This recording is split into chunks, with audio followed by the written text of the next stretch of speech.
찬송가 322장 부르시면서 새벽기도에 시작하겠습니다.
오늘 본문 말씀은 사무엘상 4장 1절에서 1절 말씀이 되겠습니다.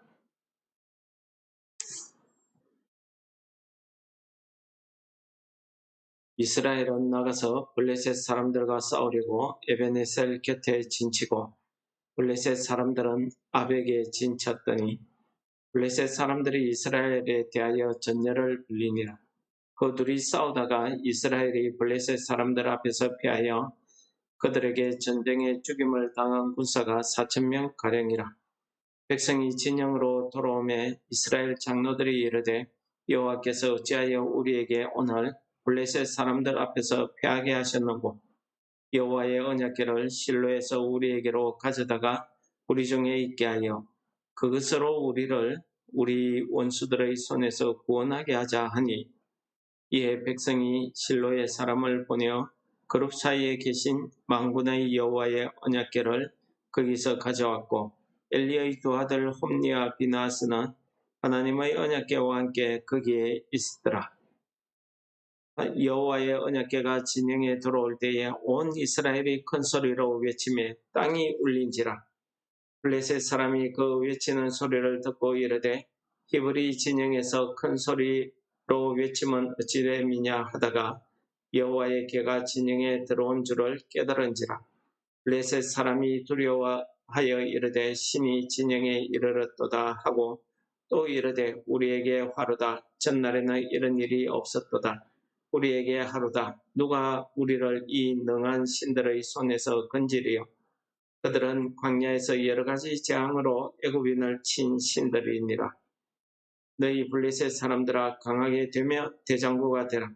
너희가 히브리 사람의 종이 되기를 그들이 너희의 종 되었던 것 같이 되지 말고 대장부 같이 되어 싸우라 하고 블레셋 사람이 쳤더니 이스라엘이 피하여 각기 장막으로 도망하였고 살육이 심히 커서 이스라엘 보병에 엎드러진 자가 3만 명이었으며 하나님의 괴는 빼앗겼고 엘리의 두 아들 홈니와 비나스는 죽임을 당하였더라.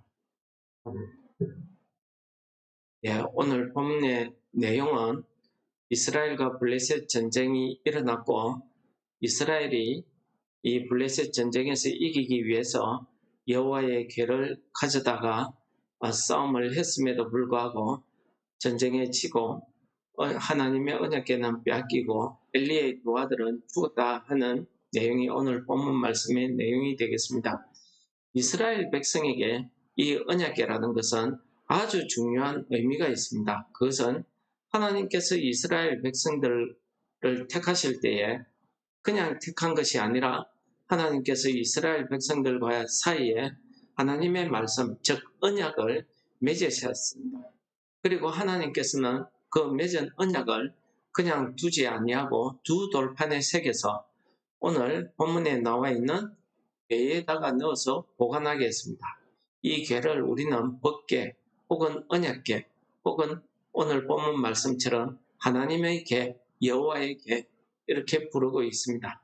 이 궤는 하나님께서 만들게 하셨습니다. 하나님의 그 식양대로 하나님께서 재료도 아카시아 나무로 만들 때 거기 그 바깥으로 금을 입혀서 만들고 정사각형 1교비씩 정사각형이 되도록 만들어라 이렇게 해서 만들고 특히 이 언약궤가 중요한 것은 언약궤의 덮개 역할을 하고 있는 그 언약궤 위에 속죄소입니다. 하나님께서는 이 속죄소를 만드실 때에 두 그룹이 날개를 펴서 덮는 형식으로 만들었고 하나님께서는 이 속죄소에 좌정하시겠다, 즉 임하시겠다 하는 말씀을 하셨습니다. 그래서 이스라엘 백성들에게 이 속죄소는 한마디로 하나님의 임재를 의미하고 있었던 것입니다. 이스라엘 백성들은 광야 생활 동안에 움직일 때 항상 하나님의 언약궤가 제일 먼저 움직였고 요단강을 건널 때에도 하나님의 언약궤가 먼저 움직여서 요단강물을 멈추게 하였고 여리고성을 무너뜨릴 때에도 역시 마찬가지였습니다. 오늘 이러한 능력의 하나님의 언약궤에 대해서는 심지어 블레셋 사람들도 알고 있었던 것입니다. 블레셋 사람들이 전쟁하다가 이스라엘 진영에 큰 소리가 나니까 무슨 일인가 알아보니 여호와의 언약궤, 즉 하나님의 언약궤 법궤가 진영에 들어왔다는 사실을 알았습니다. 이것을 가리켜서 블레셋 사람들은 신들이 그 이스라엘 진영에 임했다고 이야기하고 있습니다. 그리고 그 신은 어떤 신이냐? 광야에서 애굽인들을 여러 가지 재앙으로 친 신들이다라고 이야기하고 있습니다. 한마디로 하나님에 대해서는 잘 알지 못하지만은 그 소문을 들은 것입니다. 하나님이 얼마나 위험한 신인지, 능하신 신인지, 심판의 주신지 이것을 들은 겁니다. 그런데 분명히 하나님을 알지 못하기 때문에 블레셋 사람들은 이 신을 하나가 아니라 여러 신 줄 알고 오늘 복수의 신들이라는 말을 쓰고 있습니다. 어쨌든 하나님의 언약궤는 이 전쟁하고 있는 이 당시에 이 블레셋 사람들에게는 하나님의 임재하심을 의미한다고 생각했습니다. 그렇게 믿었습니다. 그래서 그들이 두려워하고 떨었습니다. 그러나 그것을 기회로 삼아서 블레셋 사람들은 오히려 용기를 내었던 것입니다. 용기를 내어서 두려워하지 말라, 담대하라, 대장부가 되라 하는 말로 용기를 내어서 전쟁에서 승리하게 됩니다. 한편 이스라엘 백성들은 처음 전쟁에서 4,000명가량이 죽으면서 왜 우리가 전쟁에 졌는가 하는 것에 대해서 이스라엘 장로들과 앉아서 회의를 합니다. 회의 결과가 무엇입니까? 맞다. 하나님의 언약궤가 없었다. 하나님의 언약궤가 없었다는 것은 하나님께서 이 전쟁에 우리와 함께 하지 않았다. 이런 뜻입니다. 그런데 그들은 이 하나님의 언약궤만 가지고 오면은 전쟁에서 이길 줄 알았습니다. 그래서 그들이 의논하고는 왜 이 전쟁에 우리가 졌는지 이 물음에 대한 하나님의 답변을 듣기도 전에 그들은 사람들끼리 의논해서 하나님의 언약궤를 가지고 오게 했습니다. 하나님의 언약궤가 들어오자 그들은 마치 전쟁에서 이긴 듯이 소리쳤습니다. 그러나 결과는 어떻습니까? 크게 패하고 3만 명의 군사가 죽고 이스라엘 군대는 뿔뿔이 흩어져서 자기 집으로 다 도망갔다고 오늘 성경이 기록하고 있습니다. 이 하나님의 언약궤를 가지고 온 홈리와 비나스도 그날 죽임을 당했다고 하고 하나님의 언약궤는 빼앗겼다고 성경은 이야기하고 있습니다. 여러분, 오늘 이 하나님의 언약궤는 블레셋 사람이건 이스라엘 사람이건 누구든 간에 하나님의 언약궤가 왔다는 것은 하나님의 임재하심을 그들이 느끼고 알았다는 거죠. 심지어 블레셋 사람들까지도 하나님이 임재하셨다고 이야기하고 있습니다. 이런 상징성이 있는 아주 이스라엘 백성들에게는 귀중한 것이 이 하나님의 언약궤, 즉 법궤였습니다. 그런데 왜 하나님의 언약궤가 왔음에도 불구하고 이 전쟁에서 졌을까요? 우리는 그것을 따져봐야 됩니다. 먼저 중요한 것은 이 전쟁에 우리가 왜 피했는지 이야기하면서 그들은 자기들만의 그런 인간적인 방법으로 해결하려고 했습니다. 하나님께 묻지 않았던 것입니다. 이 전쟁은 하나님께 속한 것이라는 것을 믿음으로 믿었다고 하면 하나님께 기도했겠죠. 실패했던 그 자리에서 기도했을 것입니다. 그러나 그들은 기도보다는 하나님께 묻기보다는 아주 쉬운 방법으로 하나님의 언약궤 가져오는 것을 택했습니다.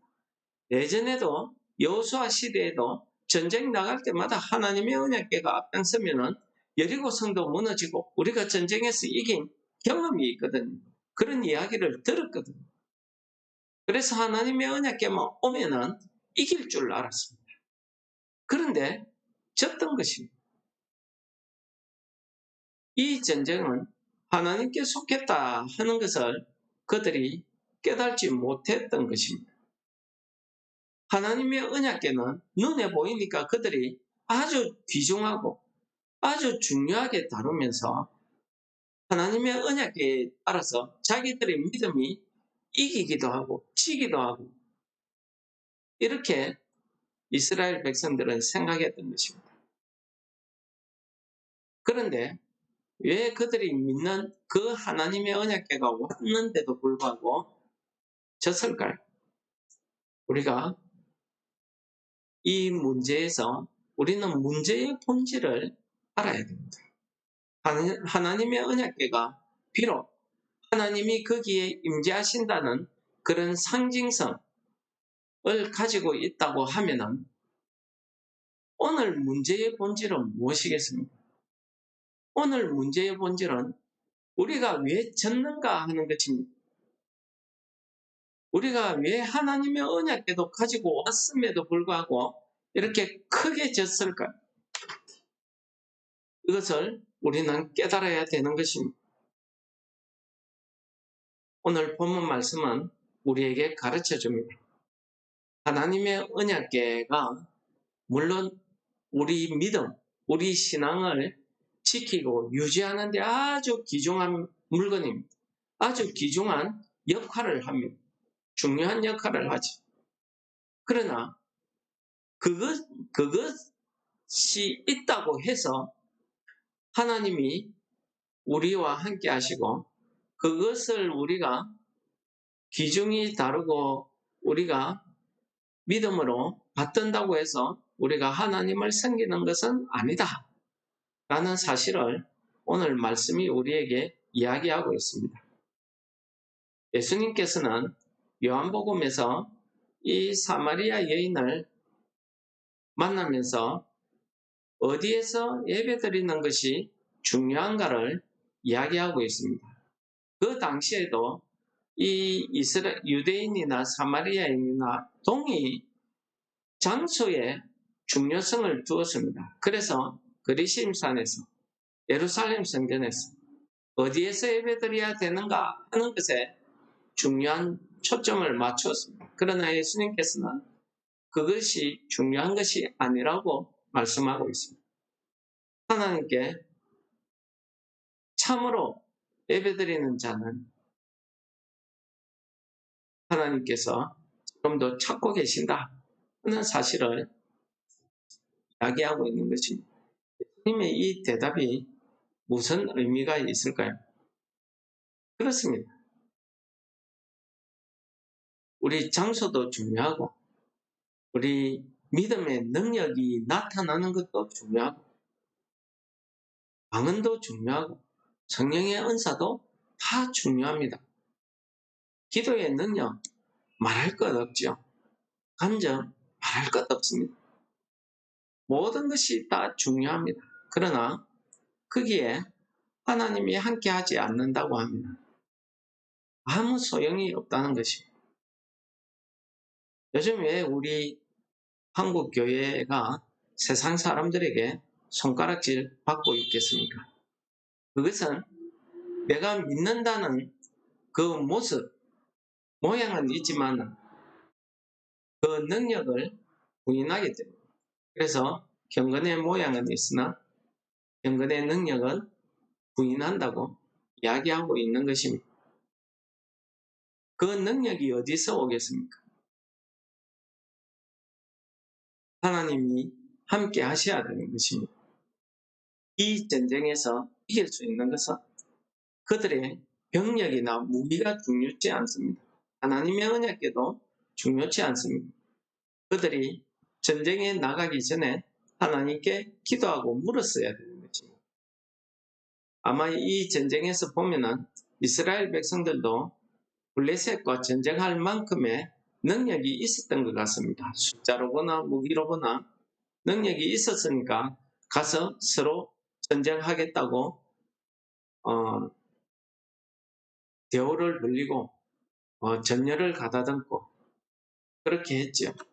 근데 졌습니다. 이때 이스라엘 장로들이 여호와께서 왜 우리를 전쟁에서 피하게 하셨는가? 거기서부터 하나님 앞에 다시 기도하고 회개하고 돌아섰다고 하면, 하나님께 물었다고 하면 이 전쟁의 양상은 아주 달라졌을 것입니다. 그런데 그들은 하나님께 묻기보다는 아주 쉬운 방법을 택했지. 하나님의 언약궤를 가지고 오는 것으로. 우리의 삶 가운데서도, 우리의 믿음 생활 가운데서도 이러한 모습은 없는지 우리가 되짚어 봐야 될 것입니다. 내가 기도했다고 해서 이 기도가 하나님께 하나님 뜻에 맞는지, 하나님이 이 기도를 받으셨는지, 이런 거는 우리가 별반 생각하지 않습니다. 기도하고 나면은 그냥 기도한 것으로 내가 뭔가를 하나님께서 들어주신 것 같습니다. 그러나 우리가 기도는 하나님과 나와의 영적 대화입니다. 그렇다고 하면은 내 말만 하고 갈 것이 아니라 하나님의 응답, 대답을 우리가 기다리는 그런 믿음의 자세도 필요하지 않겠습니까? 우리 이런 모습은 광야 시대에도 있었습니다. 뱀에 물려서 사람들이 죽어갈 때에 모세는 하나님의 말씀에 따라서 놋뱀을 만들어서 걸었고 그것을 바라보는 자마다 다 살아났다 라고 성경은 전하고 있습니다. 놋뱀이 능력이 있어서가 아닙니다. 바라보는 믿음 때문에 살아난 것입니다. 그런데 그 이후에 이스라엘 백성들은 그 모세의 노뱀을 가지고 우상 숭배했던 것입니다. 이 하나님의 언약궤가 바벨론의 남유다가 멸망당할 때에 하나님의 언약궤의 행방이 없어졌다고 사람들은 이야기하고 있습니다. 지금도 하나님의 언약궤가 어디에 갔는지 찾을 길이 없습니다. 왜 그럴까요? 이렇게 귀중하고 이렇게 소중한 물건을 왜 이렇게 허술하게 다루었을까요? 없어져 버렸을까요? 저는 사람들이 그 하나님의 언약궤만 중요시 생각하고 하나님을 바라보지 않았기 때문에 하나님의 뜻을 물어보지 않았기 때문에 그 언약궤만 섬기면은 내가 마치 하나님을 섬기는 것 같이 이렇게 생각했기 때문입니다. 우리 개신교에도 언젠가부터는 이 강대상 뒤쪽에 십자가를 세워두기 시작했습니다. 걸어두기 시작했습니다. 십자가를 걸어둬야 거룩한 것 같고 하나님이 임재하시는 것 같고 기도가 잘 되고 그렇다고 합니다. 근데 저는 보시다시피 아무것도 없습니다. 중요한 것은 두세 사람이 모인 곳이에요.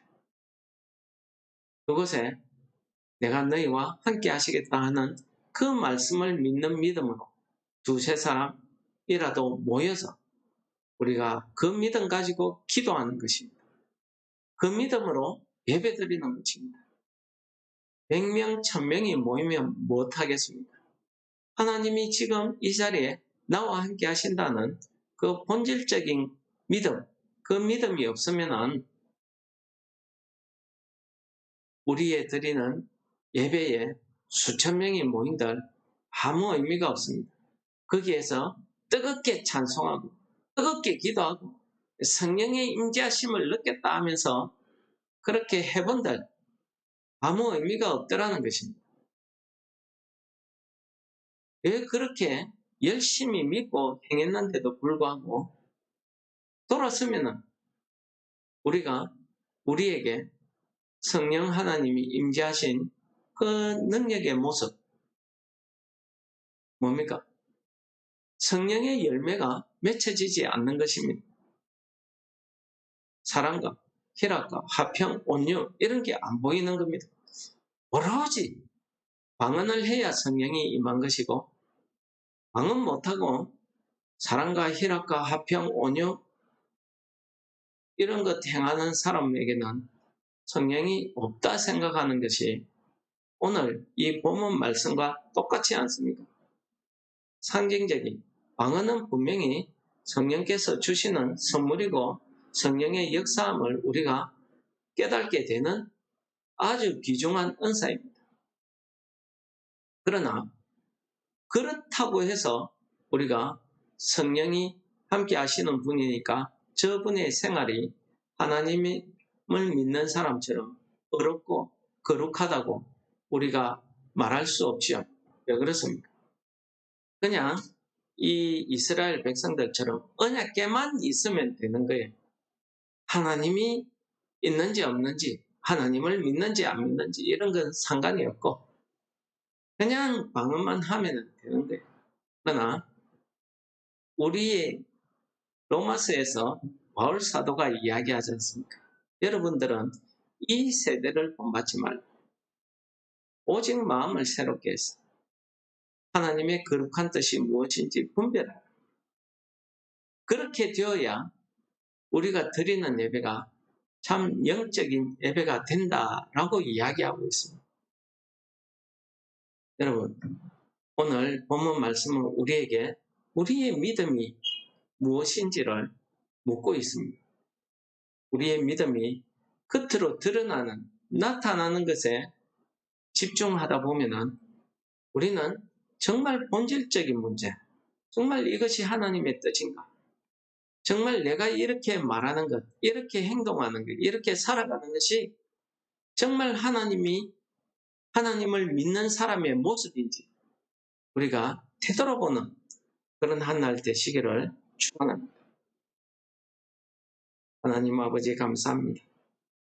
우리를 많은 사람들 가운데 구원하시고 우리를 하나님의 자녀 삼아주시고 오늘 날마다 말씀을 허락하셔서 우리가 여호와의 길을 걸어가게 하심을 감사합니다. 오늘도 주신 말씀에 따라서 우리가 여호와의 길을 올바로 걸어갈 수 있도록 우리 걸음걸음을 인도하여 주시옵소서.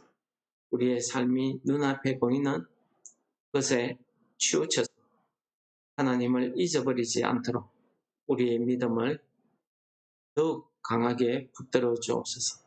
예수님 이름으로 감사 기도드립니다. 아멘. 하늘에 계신 우리 아버지여, 이름이 거룩히 여김을 받으시옵. 나라의 임합시오며 뜻이 하늘에서 이룬 것 같이 땅에서도 이루어지이다. 오늘날 우리에게 일용할 양식을 주옵시고 우리가 우리에게 죄 지은 자를 사하여 준 것 같이 우리 죄를 사하여 주옵시고 우리를 시험에 들게 하지 마옵시고 다만 악에서 구하옵소서. 에게 나라와 근세와 영광이 아버지께 영원히 싸움나이다. 아멘.